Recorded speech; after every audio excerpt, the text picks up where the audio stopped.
मिलत news bulletin में आपका स्वागत है। देश और दुनिया की बड़ी खबरों के साथ मैं असरार अहमद। बटला हाउस इनकाउंटर के मामले में आरिज खान उर्फ जुनैद को साकेत कोर्ट ने आरोपी मान लिया है। आरिज की सज़ा पर 15 मार्च को सुनवाई होगी।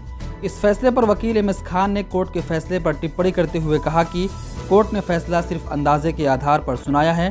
वकील MS खान ने कहा कि न तो मिडिल बोर्ड ने इस बात को माना है कि इंस्पेक्टर मोहन चंद शर्मा की मौत किसकी गोली लगने से हुई है और न इनकाउंटर के समय मौजूद पुलिस वालों ने किसी भी व्यक्ति की वहां से भागने की बात कही है। वकील MS खान ने कहा कि हम कोर्ट के इस फैसले के खिलाफ जल्द ही अपील दाखिल करेंगे। आपको बता दें कि बटला हाउस इनकाउंटर 19 सितंबर 2008 को हुआ था, जिसमें आतंकवाद के आरोप में साजिद और आतिफ को मार दिया गया था और इंस्पेक्टर मोहन चंद्र की मौत भी हुई थी। नवभारत टाइम्स के अनुसार उत्तर प्रदेश के मुख्यमंत्री योगी आदित्यनाथ ने कहा कि धर्मनिरपेक्षता दुनिया की भारतीय परंपराओं की मान्यता के लिए सबसे बड़ा खतरा है। योगी आदित्यनाथ ने कहा कि धर्मनिरपेक्षता शब्द भारत की सदियों पुरानी परंपराओं और वैश्विक तौर पर भारत को बढ़ावा देने में सबसे बड़ी बाधा है। हमें इससे बाहर निकलना होगा और इसे शुद्ध और स्वस्थ तरीके से बड़े पैमाने पर काम करने की कोशिश करनी होगी। उन्होंने ये भी कहा कि मानसिकता से बाहर निकलने और इस दिशा में ठोस कदम उठाने के लिए शुद्ध और व्यवस्थित प्रयासों की आवश्यकता है। तेलंगाना के भैंसा शहर में 2 संप्रदायों के बीच झड़प की सूचना मिली है। मीडिया रिपोर्ट्स के मुताबिक रविवार और सोमवार रात के बीच झड़पों और हिंसक झड़पों के बाद सोमवार को स्थिति तनावपूर्ण हो गई। हैदराबाद से करीब 260 किलोमीटर दूर निर्मल जिले के शहर में 3 लोग घायल हो गए और 2 घरों में आग लगा दी गई। जुल्फिकार लेन में 2 संप्रदायों के बीच बहस के बाद विवाद छिड़ गया, जिसमें लोगों के 2 समूहों ने एक दूसरे पर पत्थर फेंकना शुरू कर दिया और कुछ विद्रोहियों ने 2 घरों में आग लगा दी। तेलंगाना पुलिस ने कहा कि हिंसा को रोकने के लिए शहर में अतिरिक्त बल तैनात किया गया है। अब स्थिति शांतिपूर्ण है। एक पुलिस अधिकारी ने कहा कि लगभग 600 पुलिस वालों को शहर में तैनात किया गया है। पुलिस ने कुछ लोगों को गिरफ्तार भी किया है। तुर्की के शहर अजमेर और मोयला के पास समुद्र के किनारे यूनान द्वारा धकेले गए 40 अवैध प्रवासियों को बचा लिया गया है। अजमेर जिले के तटीय शहर चश्मा के पास समुद्र में विदेशी प्रवासियों की रिपोर्ट मिलने के बाद तुर्की के तट रक्षकों द्वारा एक रबर की नाव में सवार 12 प्रवासियों को बचाया गया है। दूसरी ओर मोयला जिले के मारमारिस शहर के पास एक रबर की नाव से 15 प्रवासियों को बचा लिया गया है, जबकि 13 प्रवासियों को दूसरे क्षेत्र गोकचे बोरोन में खुले समुद्र से बचाया गया है।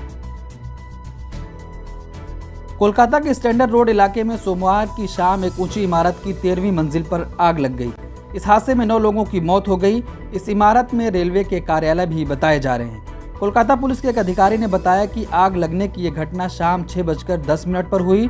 आग लगने के बाद कई घंटों तक वहां से धुआं निकलता रहा। शुरुआती जांच में आग लगने का कारण शॉर्ट सर्किट बताया गया है। मुख्यमंत्री ममता बनर्जी ने रात 10 बजे घटना का निरीक्षण किया और मरने वाले परिवारों को 10 लाख रुपए देने और परिवार के एक सदस्य को सरकारी नौकरी देने की घोषणा भी की है। वहीं प्रधानमंत्री नरेंद्र मोदी ने भी 2 लाख रुपए देने की घोषणा की है। सऊदी किंग सलमान बिन अब्दुल अजीज ने नौकरी करने वाले प्रवासियों के 6 महीने के सारे शुल्क माफ कर दिए हैं। किंग सलमान ने हज और उम्रा सेक्टर में काम करने वाले प्रवासियों के लिए शुल्क के भुगतान की छूट को 6 महीने के लिए मंजूरी दे दी है। ये किंग द्वारा प्रवासियों, निजी क्षेत्र के प्रतिष्ठानों और हज और उम्रा सेक्टर में निवेशकों पर वित्तीय और आर्थिक नतीजों को कम करने के लिए ये फैसला लिया गया है। कांग्रेस नेता राहुल गांधी के एक बयान से फिर हलचल हो गई है। राहुल गांधी ने हाल ही में कहा था कि अगर सिंधिया कांग्रेस में होते तो मुख्यमंत्री हो सकते थे। इस पर सिंधिया ने जवाबी पलटवार किया है। उन्होंने कहा कि काश राहुल गांधी पहले ये चिंता कर लेते। राहुल गांधी के इस बयान के बाद मध्य प्रदेश की राजनीति में बयानों के दौर चल रहे हैं। बढ़ती पेट्रोल और डीजल की कीमतों को लेकर राज्यसभा में मंगलवार को मुख्य विपक्षी दल कांग्रेस और अन्य दलों ने हंगामा किया, जिसके कारण सदन की कार्यवाही दोपहर 2 बजे तक के लिए स्थगित कर दी गई। जैसे ही सुबह 11 बजे कार्रवाई शुरू हुई, विपक्षी दलों के सदस्यों ने हंगामा करना शुरू कर दिया। हरिवंश ने कहा कि सभापति M वेंकैया नायडू ने कल ही नियम 267 पर व्यवस्था की थी। अध्यक्ष की अनुमति के बिना नियम 267 पर बहस नहीं की जा सकती। इस बीच विपक्षी दलों के सदस्य सदन के बीच आ गए और नारे लगाने लगे। लगभग 20 मिनट की कार्यवाही के बाद सदन 2 बजे तक स्थगित कर दिया गया।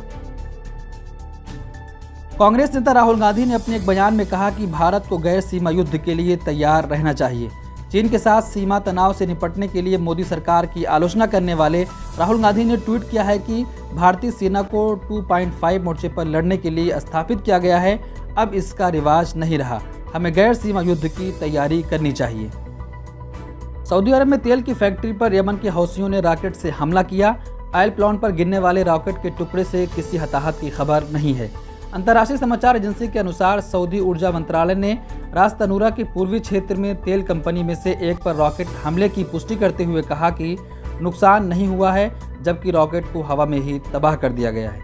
ऊर्जा मंत्रालय ने कहा कि तेल की सप्लाई भी नहीं रुकी, लेकिन हौसियों ने कहा कि तेल की एक पाइप फट गई और तेल सप्लाई भी कुछ देर के लिए रुक गई थी। ब्यूरो रिपोर्ट, मिलत टाइम्स। मिलत टाइम्स को आपकी जरूरत है, हमारी आप माली मदद करें। हर महीने सिर्फ 100 रुपये और 1 साल के लिए एक साथ सिर्फ 1000 रुपये। रकम भेजने के लिए यहाँ दिए गए फोन पे, गूगल पे और पेटीएम नंबर का इस्तेमाल कर सकते हैं।